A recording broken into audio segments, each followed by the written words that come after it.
경력 단절 10년 차. 내 명함에 적힐 직함이라면 이것밖에 없었다. 초등학교 6학년 채윤이를 키우며 여자로서의 나는 서서히 희미해져 갔다. 거울 속 얼굴은 날이 갈수록 낯설어졌고 간혹 마주치는 옛 동료들의 연봉과 승진 소식은 가슴 한켠을 뻐근하게 만들었다. 엄마, 왜 한숨 쉬어? 식탁에서 숙제하던 채윤이가 물었다. 손에 들고 있던 구청 소식지에는 경력 단절 여성 재취업 지원 프로그램이라는 문구가 눈에 들어왔다. 그중 영어 회화 과정이 내 시선을 붙잡았다. 12살 딸아이의 질문에도 대답을 못할 만큼 영어 실력이 쇠퇴했다는 사실이 부끄러웠다. 아빠한테 말해볼까?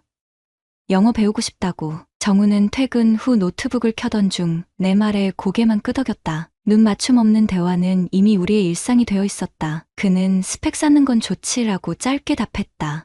스펙, 그가 내 마음을 정의한 단어였다. 열정도, 갈증도, 존재감을 되찾고 싶은 간절함도 아닌 그저 스펙. 다음 주 아파트 단지 건너편 외국어 학원에 등록했다. 10명 남짓한 수강생 중 나만 40 넘은 아줌마였다. 자기소개 차례가 돌아오자 목소리가 떨렸다. 10년 동안 가장 긴 영어 문장은 온라인 쇼핑몰 결제 화면에 Order confirmed 였으니 안녕하세요, 문지윤입니다. 영어를 다시 배우고 싶어서. 그때 강사 데이비스의 미소가 따뜻하게 번졌다. 미국에서 태어난 한국계 2세라는 그는 38.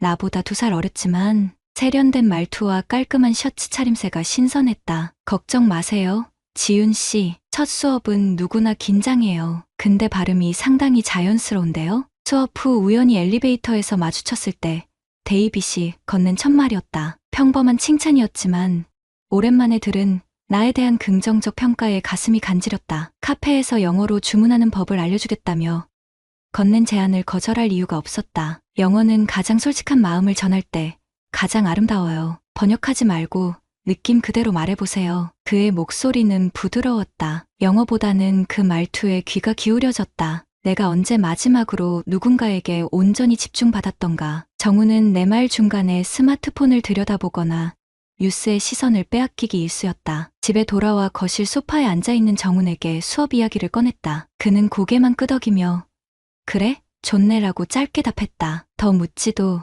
알고 싶어 하지도 않았다. 그 순간 데이빗의 질문이 머릿속을 스쳤다. 당신이 정말 하고 싶은 말은 뭐예요? 다음 수업부터 나는 조금씩 달라졌다. 머리를 손질하고 오랜만에 색조 화장을 했다. 명품은 아니지만 깔끔한 블라우스와 슬랙스를 골랐다. 채윤이가 엄마 예뻐졌다고 말할 때마다 미소가 번졌다. 데이빗은 종종 내 영어 표현을 칭찬했다. 수업 후엔 발음 교정 더 필요하면 따로 도와드릴게요 라며 카페의 동행을 제안했다. 그 시간은 어느새 일상이 되었다. 그는 내 이야기를 진심으로 듣는 사람이었다. 그와 함께 있으면 목소리에 힘이 실렸고 웃음소리가 커졌다. 지윤 씨는 표현력이 뛰어나네요. 감정이 그대로 전해져요. 그 말을 들었을 때 가슴 속에서 무언가 들썩였다. 오랫동안 잠자던 여자로서의 감각이었다. 정훈이 내 이름을 불러준 게 언제였더라. 몇 번째 주말이던가.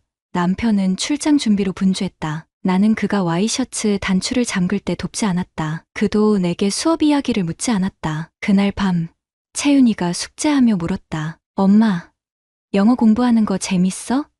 매일 가고 싶어 하는 것 같아. 아이의 맑은 눈을 보며 웃었지만 마음 한구석이 쓰렸다. 내가 영어보다 더 배우고 있는 것은 다른 감정이었으니까. 데이빗이 내 영어 숙제를 검토하며 손을 스치던 순간의 전율, 카페에서 우연히 마주친 시선의 길이, 그리고 다음 주엔 개인 교정 시간을 가져볼까요? 라는 제안에 망설임 없이 고개를 끄덕이던 나를, 거울에 비친 낯선 나를 마주하게 되었다. 주 2회 영어 수업은 내 삶의 새로운 숨결을 불어넣었다. 수업이 끝나면 데이빗과 리뷰 미팅이라는 이름으로 카페에 앉았다. 처음엔 정말 영어 표현을 교정하는 시간이었다. 그러나 어느 순간부터 대화는 언어를 넘어 우리의 삶으로 확장되었다. 결혼 생활이 10년이 넘었다고요?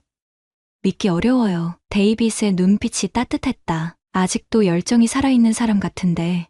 열정, 그 단어가 내 심장을 쿵 내려앉게 했다. 정훈과의 관계에서 열정은 언제 사라졌을까? 아니, 애초에 있었나. 정훈은 안정적이고 성실했지만 열정적인 사람은 아니었다. 세탁물을 개는 것처럼 감정도 정리된 상태로 보관하는 사람이었다. 지윤 씨는 말할 때 눈빛이 춤을 춰요. 아무도 그걸 알아보지 못했다면 정말 안타까운 일이죠. 그의 말에 가슴이 뜨거워졌다. 정훈도 한때는 내 눈빛을 보며 웃었을까. 결혼 초.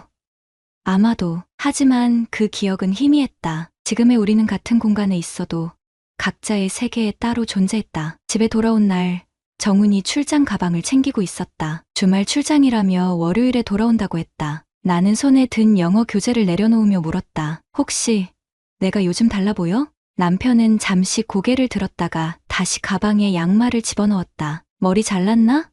별로 티 안 나는데. 내 질문의 의도를 전혀 이해하지 못했다. 아니, 이해하려는 노력조차 하지 않았다. 그 순간 데이빗의 문자가 도착했다. 오늘 수업 후 지윤 씨 표정이 조금 슬퍼 보였어요. 괜찮으세요?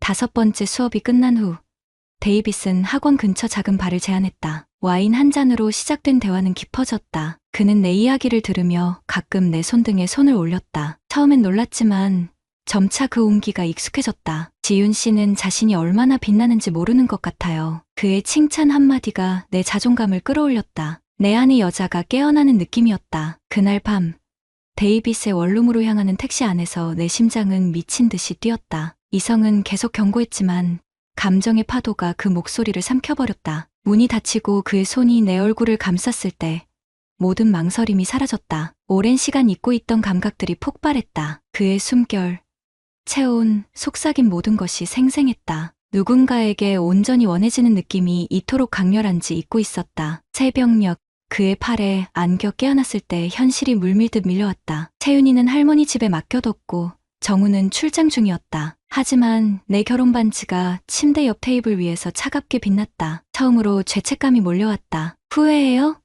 데이빗이 내 표정을 읽고 물었다. 아니요. 그냥 내 대답은 흐려졌다. 후회했을까? 아마도. 하지만 그보다 강한 감정은 해방감이었다. 오랫동안 갇혀있던 세상에서 벗어난 것 같은. 이후로 우리는 일주일에 한두 번 데이빗의 원룸이나 호텔에서 만났다. 영어 수업이라는 완벽한 알리바이 아래 아무도 의심하지 않았다. 하지만 거울 속 내 눈빛은 달라졌다. 비밀을 간직한 여자의 눈빛이었다. 채윤이가 어느 날 물었다. 엄마, 영어 배우는 거 재밌어?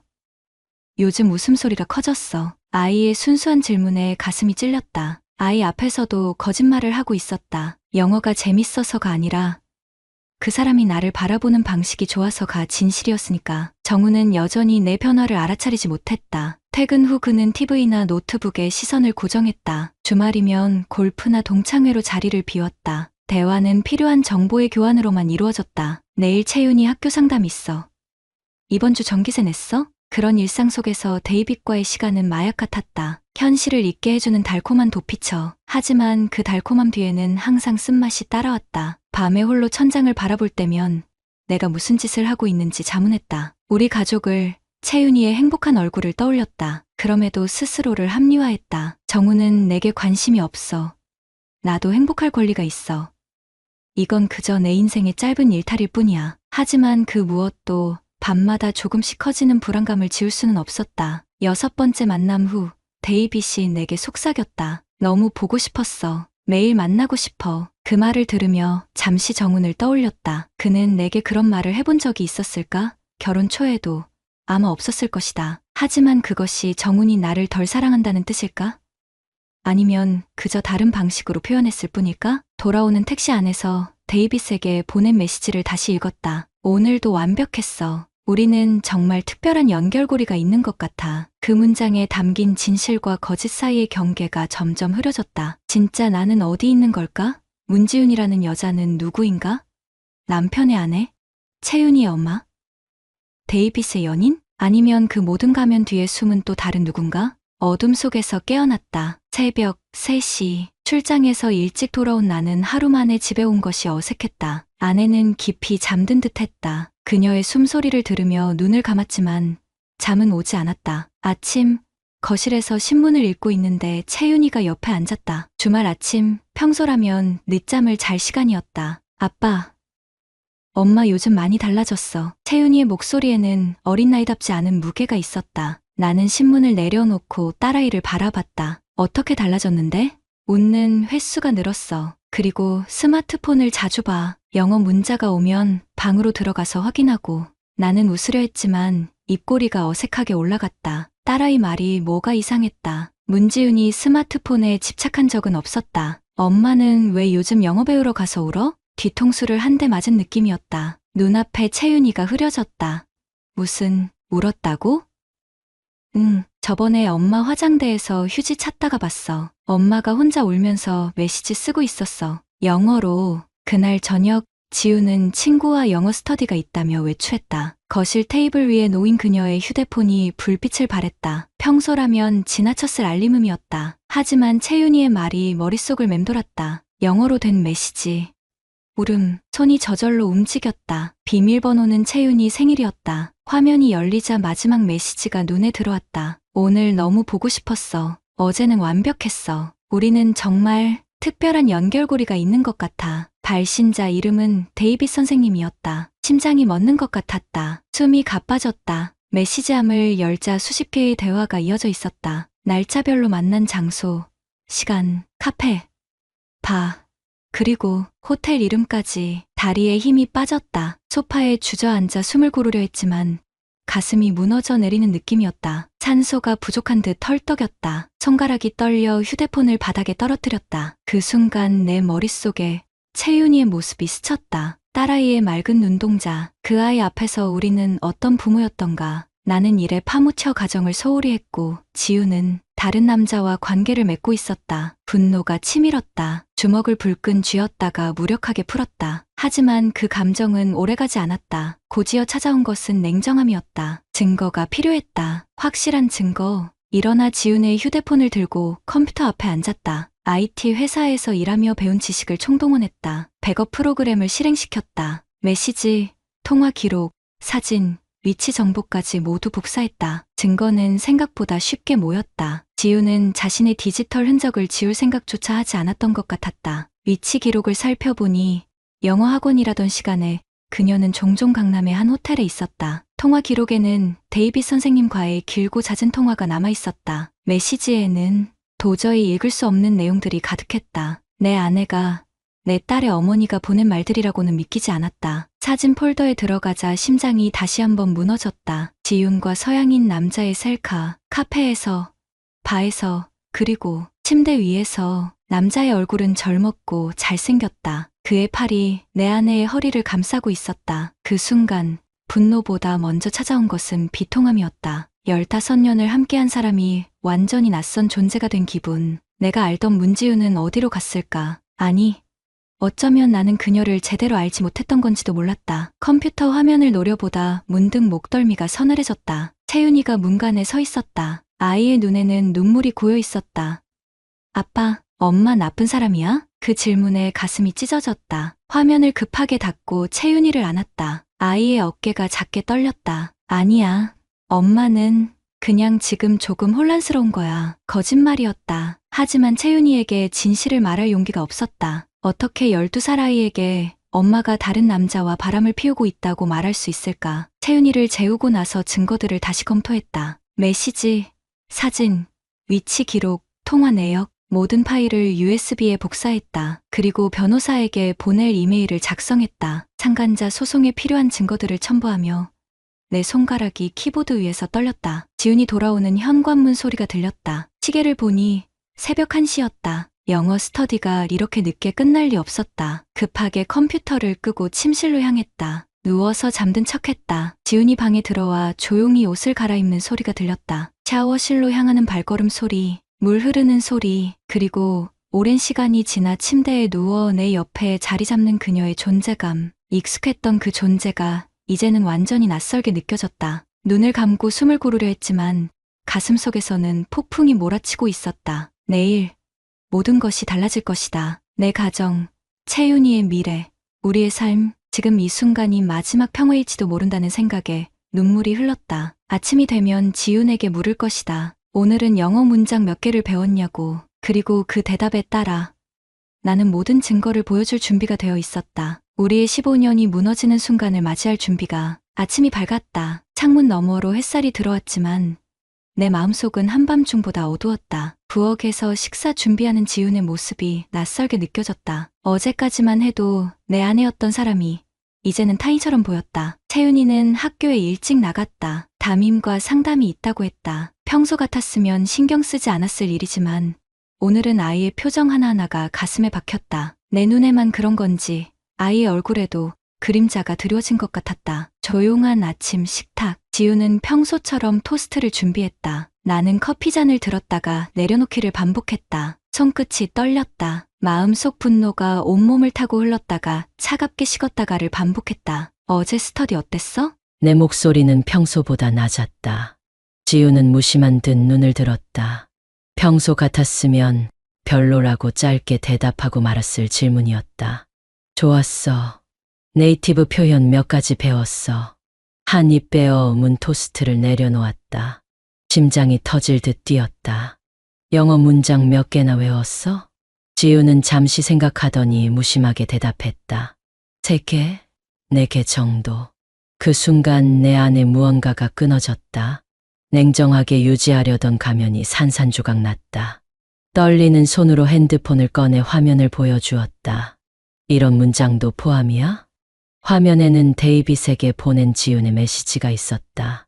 지훈의 얼굴이 순식간에 창백해졌다. 입술이 파르르 떨렸다. 이건 그냥. 단어가 끊겼다. 그녀의 눈에 공포가 스쳤다. 내가 다시 핸드폰을 넘기자 다른 사진이 나왔다. 데이빗과 찍은 셀카. 카페에서, 바에서, 호텔에서. 정훈아, 이건. 내 눈에서는 어느새 눈물이 흐르고 있었다. 분노보다는 배신감이, 증오보다는 상실감이 앞섰다. 15년의 세월이 한순간에 물거품이 된 기분이었다. 그 남자 이름이 뭐야? 지우는 고개를 숙였다. 어깨가 떨렸다. 데이빗 윤. 영어 강사야. 목소리가 점점 작아졌다. 나는 이제 선생님과 제자 사이가 아니란 것을 너무나 잘 알고 있었다. 내가 어떻게 이럴 수 있어. 내 목소리는 비통함으로 갈라졌다. 그제서야 지훈이 고개를 들었다. 그녀의 눈에는 눈물이 고여 있었지만 그것이 진심인지 연기인지 구분할 수 없었다. 미안해. 나도 어쩔 수 없었어. 너무 외로웠어. 내가 날 본 적 있어? 정말 나를 봤냐고. 목소리가 높아졌다. 그녀의 말에 내 안의 분노가 타올랐다. 외로웠다고? 그래서 다른 남자 침대에 누웠어? 식탁을 내리쳤다. 커피잔이 넘어져 갈색 얼룩이 테이블볼을 물들였다. 지우는 흐느꼈다. 난 내게 있어 그냥 가전제품이었어. 집에 돌아와 밥하고 청소하는 기계. 데이빗은 날 여자로 봤어. 내 말을 들어줬고 지훈의 변명이 내 귀에 들어오지 않았다. 내가 일에 매달려 그녀를 소홀히 한 것은 사실이었다. 하지만 그것이 외도의 변명이 될 수는 없었다. 채윤이는 생각해봤어. 내 딸이 얼마나 상처받을지? 지훈의 얼굴이 일그러졌다. 비로소 진짜 후회가 깃든 표정이었다. 채윤이가 알아? 내 영어 메시지 쓰는 모습을 봤대. 넌 얼마나 조심했니? 아니지. 전혀 조심하지 않았지. 발각되길 바랐던 거야? 지우는 갑자기 테이블에 고개를 묻고 흐느꼈다. 어깨가 떨리는 모습이 한때는 내 마음을 흔들었겠지만 지금은 그저 공허했다. 난 정말 미안해. 그만두려고 했어. 하지만 이미 늦었다. 믿음이 깨진 순간 그것은 다시 붙일 수 없는 도자기 조각이 되었다. 나는 일어서서 서류 봉투를 내밀었다. 이혼 합의서야. 변호사와 상담했어. 지훈의 눈이 커졌다. 그제야 상황의 심각성을 깨달은 듯했다. 이혼, 그렇게 쉽게 포기할 거야? 나는 쓴웃음을 지었다. 쉽게, 어떻게 이 고통을 쉽게라고 표현할 수 있을까? 난 포기한 게 아니야. 내가 이미 다 부숴버린 거지. 그때 현관문이 열리는 소리가 들렸다. 채윤이었다. 학교 상담이 일찍 끝났나 보았다. 아이가 거실로 들어서는 순간 우리의 얼굴을 번갈아 바라보았다. 방금 전까지의 대화 내용이 들렸을지도 모른다는 생각에 가슴이 아팠다. 엄마, 아빠, 왜 싸워? 지우는 황급히 눈물을 닦았다. 하지만 이미 늦었다. 채윤이의 눈빛은 모든 것을 이해했다는 듯 어둡게 변했다. 아이의 맑은 눈동자에 어른들의 추악한 세계가 비치는 순간이었다. 채윤아, 엄마 아빠가 좀 이야기할 게 있어서. 지윤이 다가가려 했지만 채윤이는 한 걸음 물러났다. 아이의 눈에 눈물이 고였다. 엄마, 영어 선생님이랑 친하게 지내는 거 내가 봤어. 왜 그랬어? 채윤이의 말에 지윤은 얼어붙었다. 나도 말문이 막혔다. 12살 아이가 어른들의 세계를 이해하기엔 너무 잔인한 진실이었다. 채윤이는 갑자기 방으로 뛰어들어가 문을 쾅 닫았다. 지윤은 그 자리에 주저앉아 흐느꼈다. 나는 무엇을 해야 할지 알 수 없었다. 15년 동안 함께한 사람이 완전히 낯선 타인이 되니 비현실적인 상황 속에서 딸아이의 상처를 어떻게 감싸야 할지. 결국 채윤이의 방문 앞에 앉아 나지막이 말했다. 채윤아, 아빠 여기 있어. 필요하면 언제든지 문 열어. 문 너머로 아이의 흐느낌이 들렸다. 그 순간 나는 더 이상 돌이킬 수 없다는 것을 깨달았다. 우리 가정은 이미 무너져 내렸고 남은 것은 그 잔해 속에서 채윤이를 지켜내는 일뿐이었다. 이혼 서류에 서명한 지 석 달째. 더 이상 이정훈의 아내가 아닌 그저 문지윤이라는 이름으로 살아가는 중이었다. 원룸은 좁았지만 내게는 충분했다. 아니, 어쩌면 너무 넓었다. 채윤이 없는 공간은 언제나 비어 있었다. 주말에만 채윤이를 만날 수 있었다. 양육권은 정훈이 가져갔다. 변호사는 내게 유리한 조건을 이끌어내려 했지만 나는 거부했다. 불륜의 증거가 모두 있는 상황에서 내가 무엇을 더 바랄 수 있었을까? 채윤이가 아버지와 지내길 원했다. 그것이 중요했다. 데이빗은 어떻게 됐냐고 학원에서 즉시 해고됐다. 정훈이 학원장에게 연락했고 증거를 보낸 모양이다. 데이빗은 내게 도움을 청했지만 나는 전화를 받지 않았다. 며칠 후 그의 SNS 계정도 사라졌다. 외국인 강사가 학생과 불륜이라니 아마 한국에서의 경력은 완전히 끝났을 것이다. 정훈은 데이빗에게 위자료 청구 소송을 제기했다. 변호사를 통해 들은 이야기로는 상당한 금액이 청구됐다고 했다. 나에게는 위자료를 요구하지 않았다. 대신 채윤이의 양육비와 교육비는 내가 부담하기로 했다. 합당한 처벌이었다. 오늘은 채윤이를 만나는 날이었다. 아이는 여전히 내게 서툴게 말했다.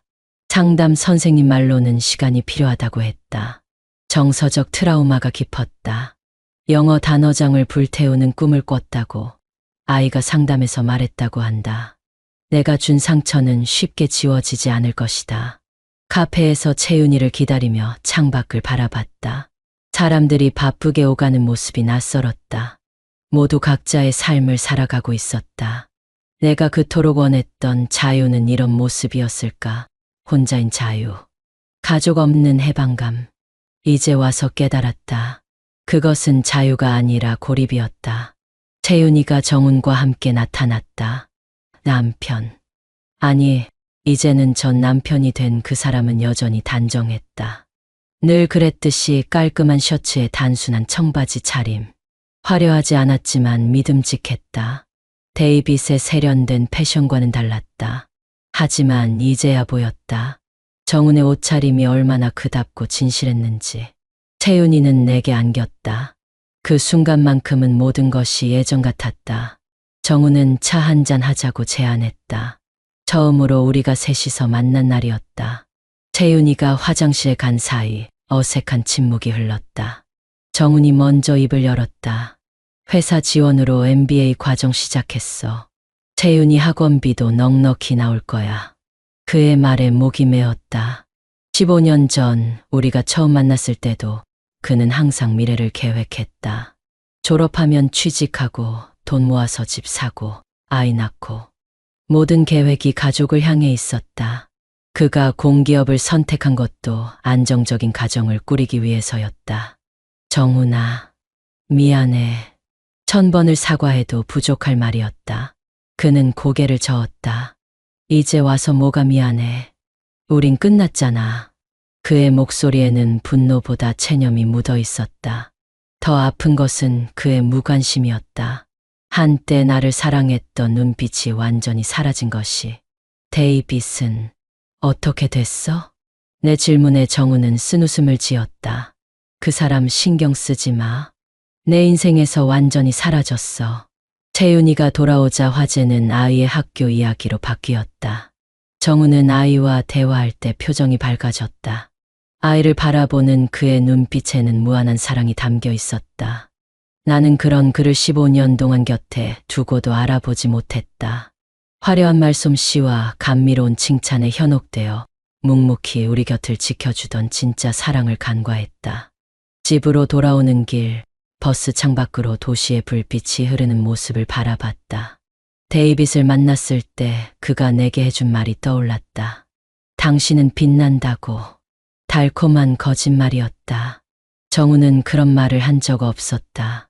대신 그는 늦은 밤 내가 잠들면 이불을 덮어주었고 아플 때 조용히 약을 사다 놓았다. 말이 아닌 행동으로 사랑을 표현했던 것이다. 원룸에 도착해 불을 켰다. 텅 빈 공간이 나를 맞이했다.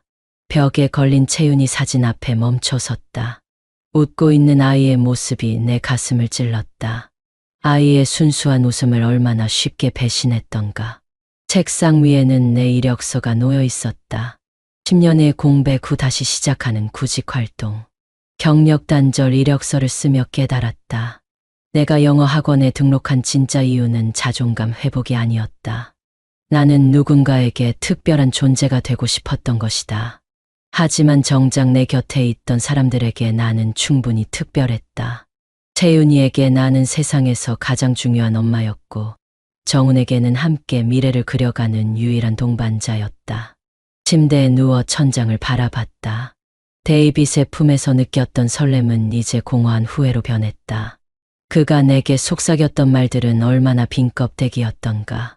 화려한 문장 뒤에 숨겨진 실체는 결국 배신이었다. 정우는 결코 그런 말을 하지 않았다. 그저 묵묵히 가족을 위해 살아갔을 뿐. 새벽에 일어나 출근하고 야근하고 주말에도 공부하며 승진을 준비했다. 그 모든 노력이 가족을 위한 헌신이었음을 이제야 깨달았다. 화려한 칭찬 뒤에 숨어있던 허상보다 묵묵히 우리 곁을 지켜준 진짜 사랑을 알아보지 못했다. 영어 단어장을 손에 들었다. 배움의 열정으로 시작했던 것이 어떻게 파멸의 길이 되었는지. 말은 배웠지만 마음은 잃어버렸다. 이제와 생각해보면 내 공허함은 정훈 때문이 아니었다. 남편이 아닌 내가 나를 잃어버렸던 것이다. 다른 사람의 칭찬으로 내 가치를 증명하려 했던 어리석음. 자정이 지나자 휴대폰이 울렸다. 발신자 이름은 정훈. 심장이 빠르게 뛰었다. 채윤이가 악몽을 꿨어. 내 이름을 부르며 울어. 그의 목소리는 담담했다. 나는 울컥 눈물이 났다. 지금 가도 될까? 잠시 침묵이 흘렀다. 괜찮아. 택시 타고 와. 전화를 끊고 재빨리 옷을 챙겨 입었다. 택시 안에서 창밖을 바라보며 생각했다. 우리 가족은 이제 영원히 돌아갈 수 없을 것이다. 하지만 적어도 채윤이의 상처를 조금이나마 치유해 줄 수 있다면 그것으로 충분했다. 내 행복만을 찾아 헤맸던 어리석음을 이제는 딸아이를 위한 헌신으로 갚아나갈 차례였다. 정훈이 살고 있는 아파트에 도착했다. 한때 우리 가족의 보금자리였던 곳. 현관문 앞에 서서 심호흡을 했다. 배를 누르기 전 다시 한번 깨달았다. 진짜 사랑은 화려한 말이 아니라 묵묵한 존재감이었다. 그리고 나는 그것을 너무 늦게 알아버렸다. 구독자님들, 오늘 사연 댓글로 공유해 다른 분들과 함께 의견 나눠보세요. 저도 읽어보며 소통하겠습니다.